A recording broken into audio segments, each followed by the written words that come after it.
उत्तराखंड के जोशीमठ में तबाही की चपेट में आए तपोवन और रेणी गांव में बचाव अभियान दिन रात जारी है। तपोवन में जिस सुरंग के अंदर 30 से ज्यादा लोग फंसे हैं, उन्हें सुरक्षित निकालने के लिए बचाव दल हर मुमकिन कोशिश कर रहा है। इसलिए सुरंग के अंदर भरे मलबे को हटाने का काम भी 24 घंटे जारी है। बताया गया कि आईटीबीपी, एसडीआरएफ और सेना के जवान उस सुरंग में 150 मीटर अंदर तक पहुंच चुके हैं।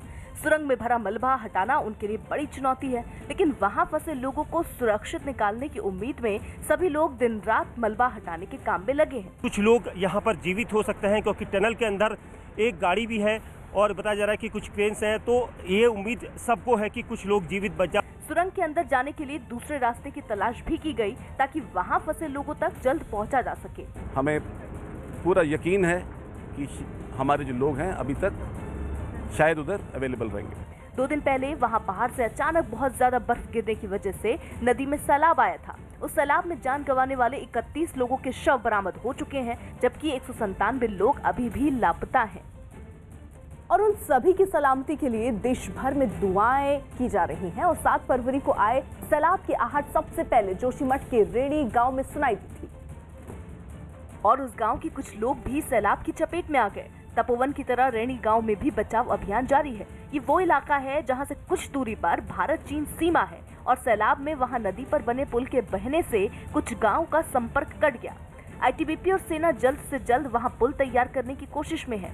इसके लिए वहां से मलबे को हटाने का काम जारी है, लेकिन बचाव दल के सामने कुछ ऐसी तस्वीरें भी आ रही हैं जो दिल को दहला देने वाली हैं। मुश्किल काफ़ी ज़्यादा है। इन मुश्किलों के बीच लगातार डेड बॉडीज सामने आ रही हैं। बहुत दर्दनाक तस्वीरें हैं, दिखा पाना भी मुश्किल हो जाता है। ऋषिगंगा प्रोजेक्ट में काम करने वाले कई लोग अभी तक उस हादसे के सदमे से नहीं उबर पाए। हमारे साथ के 40-50 बंदे बाहर बैराज में काम कर रहे थे, उनका भी कोई पता ही नहीं है। मतलब कई लोग इस उम्मीद में हैं कि शायद उनके परिवार के लोग तपोवन की सुरंग के अंदर फंसे हों और बचाव दल उन्हें वहां से सुरक्षित बाहर निकाल ले।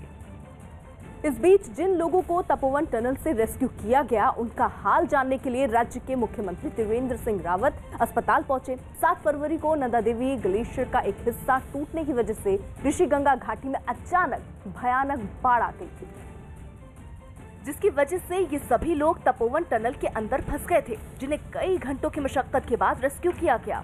टनल से बाहर निकालने के बाद इन 12 लोगों को इलाज के लिए फौरन आईटीबीपी के अस्पताल में भर्ती कराया गया था, जिनसे खुद मुख्यमंत्री त्रिवेंद्र सिंह रावत ने मुलाकात की और उनका हालचाल पूछा।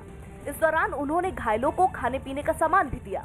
यहाँ पर जो 12 घायल जिनको रेस्क्यू किया गया है, वो आईटीबीपी के इस अस्पताल में भर्ती हैं, सभी ठीक हैं। टनल से रेस्क्यू किए गए इन लोगों से मुलाकात के बाद त्रिवेंद्र सिंह रावत ने आपदा वाली जगह का हेलीकॉप्टर से जायजा लिया। वो रैणी और लाता गांव भी पहुंचे, जहां उन्होंने इस त्रासदी से प्रभावित लोगों से मुलाकात की। इन दोनों गांव में करीब 360 परिवार रहते हैं, जिनका संपर्क जिले से कट गया है। कुछ महिलाएं तो अपना दर्द बयां कर उनके सामने ही रोने लगी। एक लड़की है। गांव वालों को हर संभव मदद का भरोसा देकर मुख्यमंत्री त्रिवेंद्र सिंह रावत तपोवन टनल पहुंचे, जहां अधिकारियों ने टनल में फंसे लोगों को बचाने के लिए चलाए जा रहे रेस्क्यू ऑपरेशन की उन्हें जानकारी दी।